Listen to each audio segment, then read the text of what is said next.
Congratulations and welcome to the future of creating. With the open air design and max cutting width of 24 plus inches, Romeo is sure to increase your production time and deliver the best cut quality with precision and ease. Now that you have purchased the Romeo high definition cutter, let's take a look at what comes inside the box.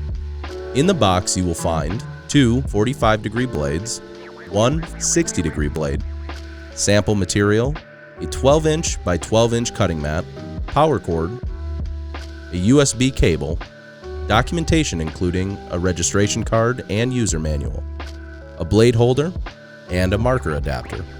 Start unboxing your Romeo by removing the protective plastic from your machine and your user interface screen. From here you will be able to access and remove the protective layers of foam inside the lid and blade housing. Remember to remove the white protective clips from your machine to avoid any issues upon startup. To do this, simply put the main pinch lever in the open position by pressing down. Once complete, you will now be able to remove the white protective clips that protect your new machine during shipment. Now we are ready to plug in our machine.